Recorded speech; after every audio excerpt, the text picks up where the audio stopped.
Hey, this is lesson 3 in intermolecular forces. This is about solids. It's a little bit long, but there's a lot of stuff in here I'm just going to gloss over. It's kind of like a nice to know versus a needs to know sort of thing. Okay, so there's different types of solids. There's crystalline solids and there's amorphous solids. A crystalline solid is like the traditional one that you're probably used to seeing in particle diagrams, where you have like that regular arrangement of particles. In a crystalline solid, you have a lot of repeating structures. So you have, the same thing occurring over and over and over again. An amorphous solid is one where you don't have regularity in the structure. There might be areas that do have more structure to them, and then areas that are a little less structured. Glass would be an amorphous solid. You can, increase the temperature of glass and melt it pretty easily. Rubber is an amorphous solid, right? It can change shape pretty easily. And charcoal is also an amorphous solid. The types of crystalline solids you should be familiar with, and these are, mostly things that you know already. Ionic solids. The structure of the ionic crystal is based on the shape of the vertices where the ions join. Molecular solids, anytime you see molecular substance, period, think covalently bonded things. So those covalent molecules are held in place by intermolecular forces. And then atomic solids. So if you just said like, oh, here's phosphorus or here's iron,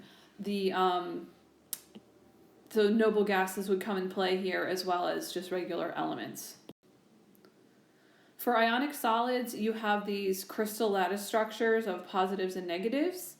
Sodium chloride, sodium fluoride give you these simple looking crystals. They're in a 1-to-1 ratio.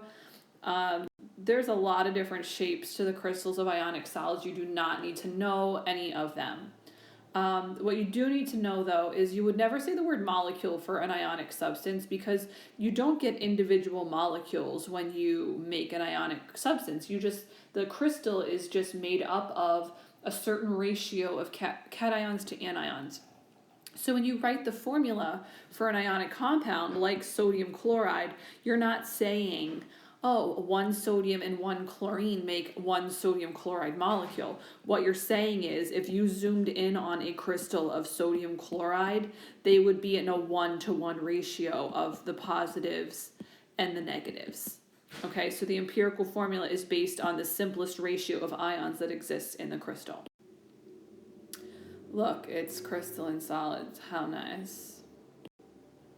This is a really nice summary chart where it gives you, actually I would really take a look at this chart and commit this to memory.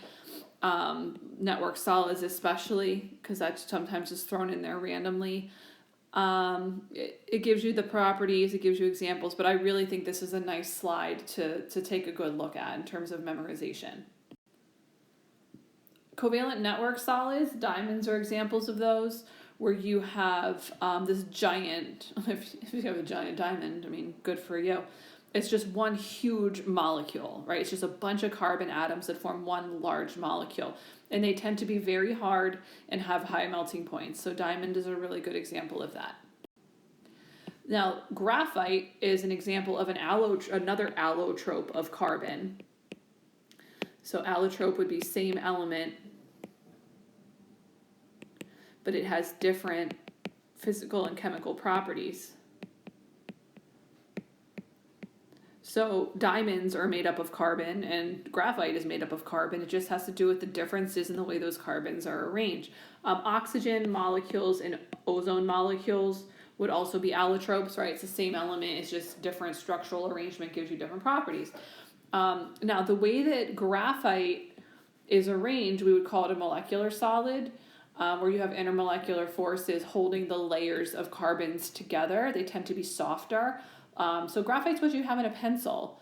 It's obviously softer because you're able to easily transfer the graphite from the pencil to the paper. So you're breaking bonds between the carbons in your pencil and you're forming new forces of attraction between that graphite and the paper.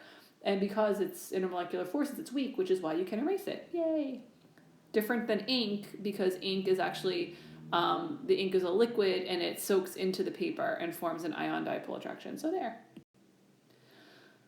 Look, here's zoomed in pictures of the structure of a diamond versus graphite. These, like, when you write with a pencil, these layers of graphite kind of rub off onto the paper.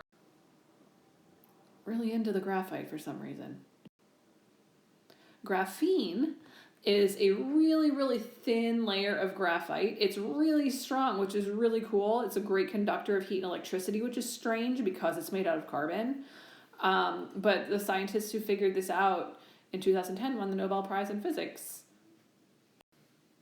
Metallic solids we already talked about when we did metallic bonding briefly. So metals have those delocalized valence electrons that kind of are mobile all over the surface and form that sea of electrons. So you delocalized valence electrons. That's why they're good conductors. That's why they're malleable and ductile. There's just that model of electrons again. For alloys, there's two different types of alloys. So an alloy is a mixture of metals. So it's a physical combination. So if I took two metals and melted them down and mixed them together homogeneously and then let them re-solidify, I would have an alloy. There's different types of alloys. There's a substitutional alloy and there's an interstitial alloy. I would diagram on the next page. So a substitutional alloy is when the metals that you are forming the alloy out of, their atoms are similar sizes, so they're able to kind of just jump in place. Whereas an interstitial alloy, one of the metals that you're using has atoms that are substantially smaller than the other, and what those atoms do is kind of squeeze into the cracks in between the atoms. So here's two examples. So brass is a substitutional alloy. Brass is an alloy of copper and zinc. Copper and zinc are relatively similar in atomic size, so the zinc substitutes in place for copper atoms and doesn't like disrupt the shape at all. Whereas steel is interstitial alloy. Now, I know carbon's not a metal, but steel is made up of iron with carbon in it. This was huge in, like, during the Industrial Revolution, places like Pittsburgh, Steel City, and you had the horrible pollution because you were dealing with so much carbon. But you can see that the carbon atoms aren't nearly the same size as the iron atoms, so they wouldn't like jump into place, but what they are able to do is kind of squeeze into the cracks between it. So this is another really good chart that gives you the properties of solids, network solids, metallic, group 8A. Oh, those are your noble gases, if you took a noble gas and cooled it down a lot. Then molecular and ionic solids. So that's another really good chart to take a look at and commit to memory. Quick piece about semiconductors.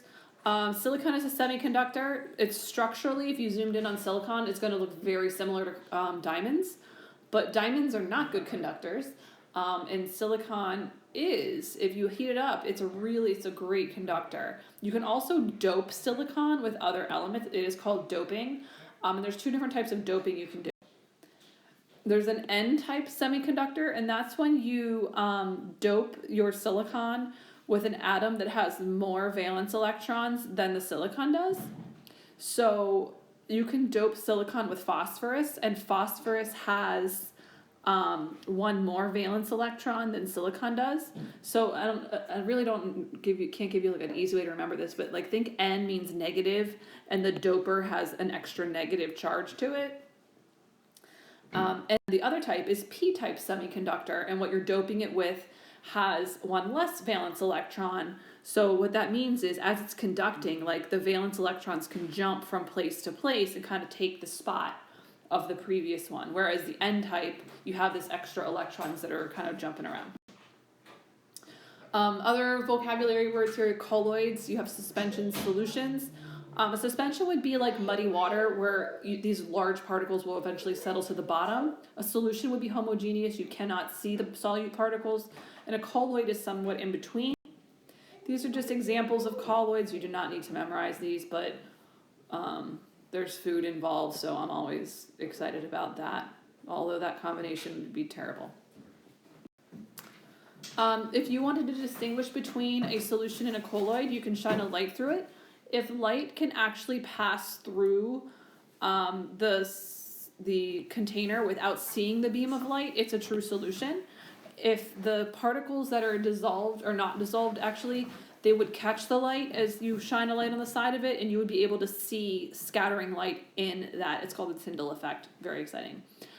So another science video that I have posted goes through structure of solids a little bit more. That goes along with notes 3 of 4, and we only have one more to go. I also posted in OneNote a document.